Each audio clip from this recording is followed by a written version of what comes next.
Nëse ende nuk e keni të qartë se përse instalacioni artistik tek portreti i gruas tek mozaiku i Muzeut Kombëtar është paflok, atëherë Citizens ju shpjegon për te dezinformimit.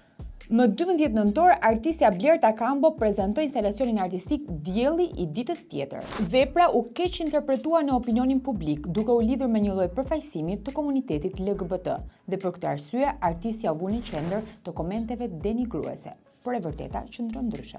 Është një instalacion artistik që ka një ndërhyrje të përkohshme tek mozaiku i Muzeut Historik Kombëtar dhe konkretisht tek figura e gruas si një forcë dhe doja që t'ia dedikoja grave që janë prekur nga kancerologi për të thënë që edhe në momentin e tyre më të errët ato janë shumë të forta. Artista Blerta Kambo shpreh se dezinformimi që u përhap për veprën e saj ishte i qëllimshëm.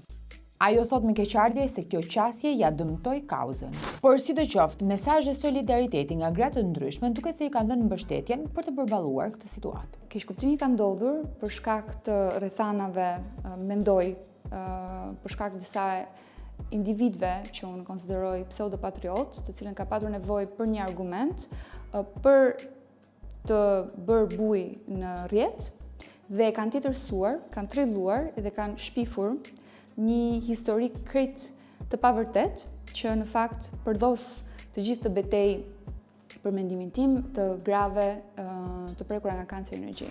Instalacioni që ishte parashikuar të realizohej në tetor, që përkon me muajin roz, vonoi gjatë miratimit nga autoritetet dhe për këtë arsye u shty për gjatë këtij muaji. Çështja po ndiqet ligjërisht nga artistja, pasi denigrimet dhe shpifjet që janë bërë kundrejt saj dhe veprës nuk dëmtojnë vetëm një artist, por gjithë ata që përpiqen në mënyrë të pavarur të ndërgjegjësojnë shoqërinë në përballimin e sfidave të mëdha. Ky rast është gjithashtu një kampanjë alarmi për sulme ndaj çdo grupimi dhe individi që është angazhuar së fundmi për mbrojtjen dhe zhvillimin e të drejtave të njerëzit në vend.